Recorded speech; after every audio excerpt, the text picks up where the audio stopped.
বাদল একজন চাষি। তার যেটুকু জমি আছে তা চাষ করে কোনো রকমে সংসারটা চলে যায়। কিন্তু এবছর প্রচন্ড বৃষ্টিপাত হওয়ায় তার চাষের ফসল সব ডুবে নষ্ট হয়ে যায়। কদিন ধরে মুষলধারে যেমন বৃষ্টি নেমেছে তেমনি বজ্রপাত শুরু হয়েছে।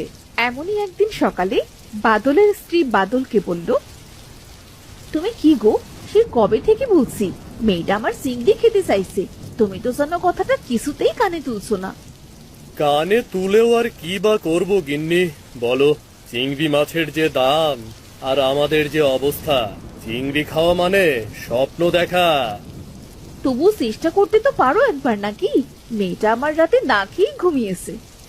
আচ্ছা, বৃষ্টিটা একটু কমুক, তারপর নদীতে গিয়ে দেখি কোনো চিংড়ি পাই কিনা। কিছু সময় পর বৃষ্টি কম হলে বাদল তার স্ত্রীকে ডেকে বলল, গিন্নে, ও গিন্নি, ঘর থেকে জালটা এনে দাও দেখি। বাইরে বৃষ্টিটা তো কমলো, এইবার নদী থেকে ঘুরে আসি। এই নাও তোমার জাল, তুমি ফিরে এলে দুপুরে রান্নাটা বসাবো, বুঝলে? যদি কিছু চিংড়ি পাও তবে আর চিংড়ি মাছের বড়া তুলবো, আর সাথে খিচুড়ি। আচ্ছা আচ্ছা, বেশ।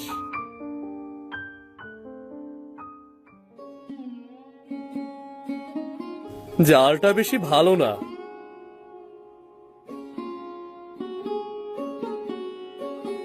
জালটা বরং এখানেই ফেলি। বাদল বেশ কিছু সময় নদীতে জাল ফেললো, কিন্তু তার জালে কোনো মাছ উঠল না। না, একটা চিংড়িও তো জালে বাঁধলো না। বাড়িতে গিয়ে মেয়েটাকে এবার কি বলবো? এই শেষ আরেকবার জালটা ফেলে দেখি তো।